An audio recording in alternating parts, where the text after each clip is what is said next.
दुर्गा देवी ने अहाना को आईएएस की पढ़ाई करने के लिए रोका। छोटू मामा ने दी दुर्गा देवी को चेतावनी। जी हाँ दोस्तों, शो बड़े घर की छोटी बहू की ऐसी खबर हम लेकर आए हैं जो अभी तक किसी के पास नहीं है। अहाना वो लड़की जिसने शादी को अपना मंदिर, रिश्ते को अपनी पूजा और परिवार को अपनी दुनिया माना, लेकिन अर्जुन के फाइनल डिसीजन ने उसकी पूरी पहचान का कांच चकनाचूर कर दिया। घर की चौखट छोड़ना उसके लिए मौत से बदतर था। जिस घर को उसने अपना बनाया, उसी घर ने उसके लिए दरवाजा बंद कर दिया, और जब अपने भी पराये लगने लगे, वो चल पड़ी एक ऐसे रास्ते पर जिसे सोचकर भी रूह कांप जाती है, अनाथ आश्रम। जी हाँ, वो वहीं जाने वाली थी, लेकिन ठीक उसी मोड़ पर तन्हाई को पीछे धकेलते हुए एक आवाज आई, रुक जा बेटी।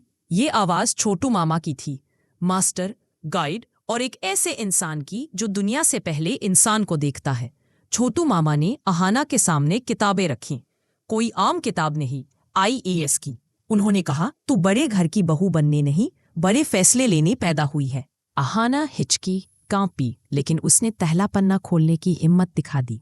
उसी समय बड़े घर पर जैसे मातम छा गया था। चारुलता पूजा घर में रो रही थी, नीता दरवाजे पर बार बार झांक रही थी, मिली अपने ही दर्द को भूलकर छोटी भाभी की चिंता में डूबी थी, पारोमिता सास के डर से चुप थी, पर दिल में तूफान था। लेकिन एक जगह, एक कोने में पिशिमोनी और उसका बेटा पोल्तू आनंद ले रहे थे, क्योंकि अफरा तफरी में ही उनकी राजनीति पनपती थी। जासूस नहीं लगाया, बस कान लगाए और पता लगा लिया कि अहाना कहाँ है। बस फिर तो पिशिमोनी ने जो जहर घोला वो किसी खंजर से कम नहीं था।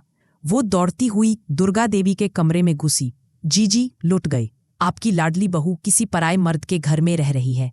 पराया मर्द, ये शब्द सुनकर दुर्गा देवी की रगों में ठंडा जहर दौड़ गया। उनका भरोसा और समाज का डर दोनों लड़ने लगे।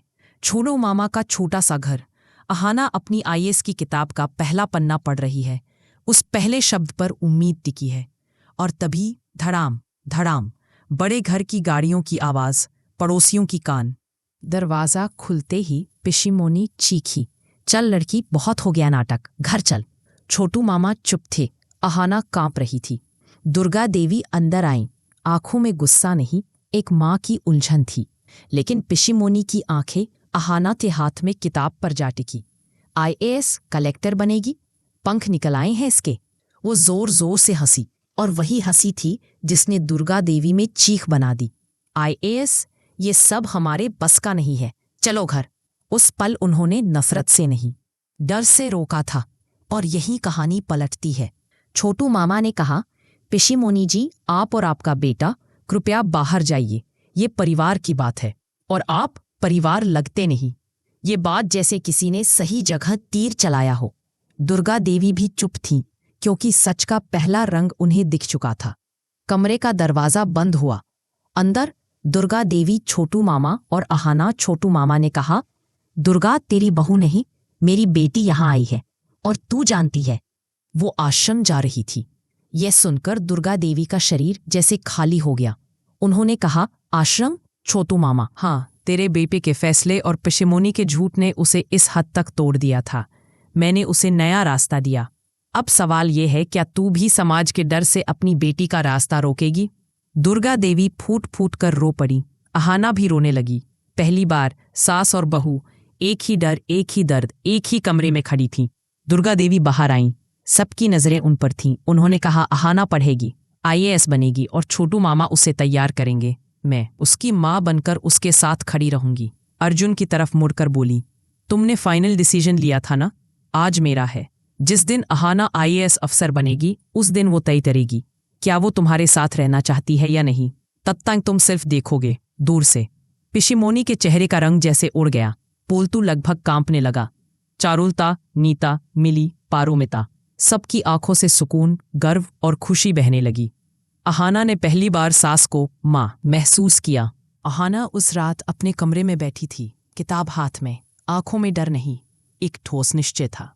छोटू मामा ने धीमी आवाज में कहा, याद रखा, गिरना गुनाह नहीं, गिरकर ना उठना गुनाह है।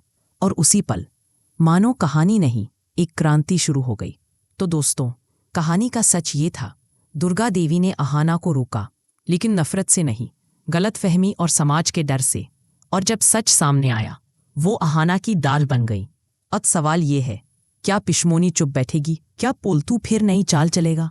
और क्या अर्जुन अपनी गलती समझ पाएगा? कमेंट में बताइए, आप किस मोड़ का इंतजार कर रहे हैं?